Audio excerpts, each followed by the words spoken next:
Hi, this is my first take on talking to everybody about how to remove a splinter, especially a lot of splinters. Sometimes they get so embedded into your skin that you just have a hard time getting them out.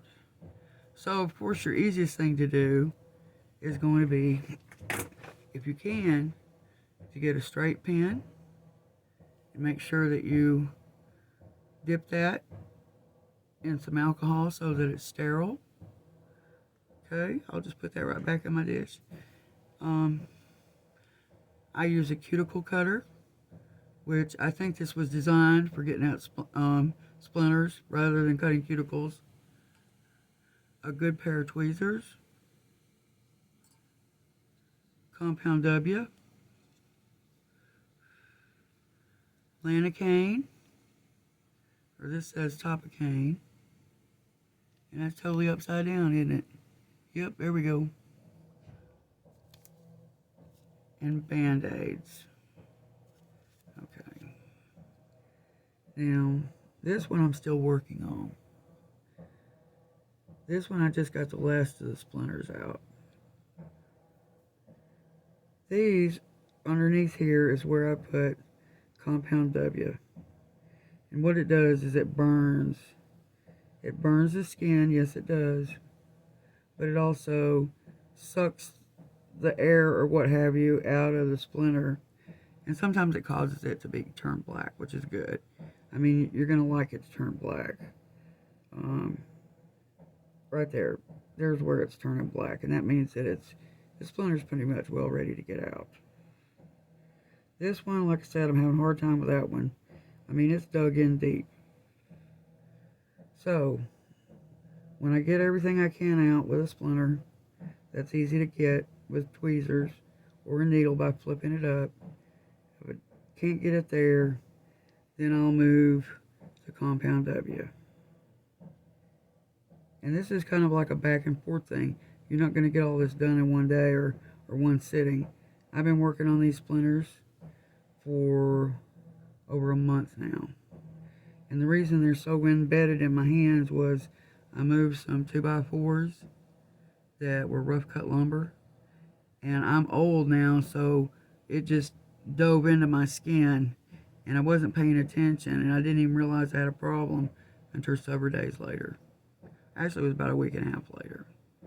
Okay. Now, when I've dug these things out as much as I can, I'll put the lanacane on it and let the lanacane sit for a little bit until my fingers are numb. And then I'll get as much out as I can when it's not hurting with this. And this will just, it will flip them up so nicely. It just gets rid of them. And sometimes when you go to get it and it hurts, you know you got it. And then I'll try to pull it the rest of the way out with the tweezers.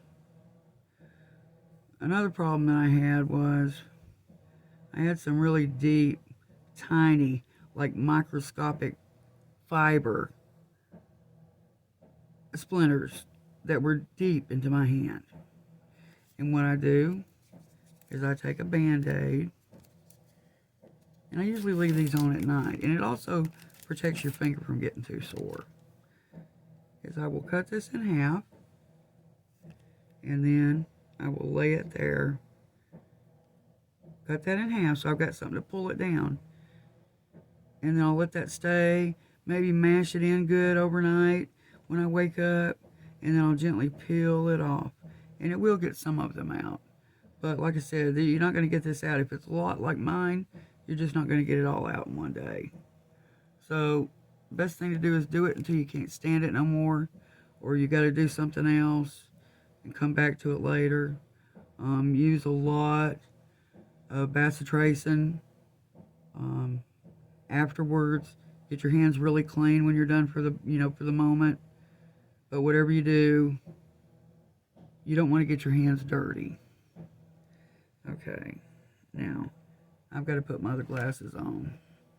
Hold that thought.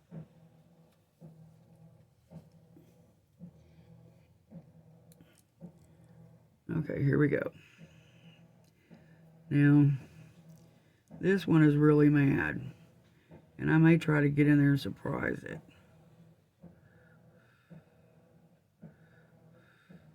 I'm getting some of it out. Boy, it sure does make your fingers sore, though.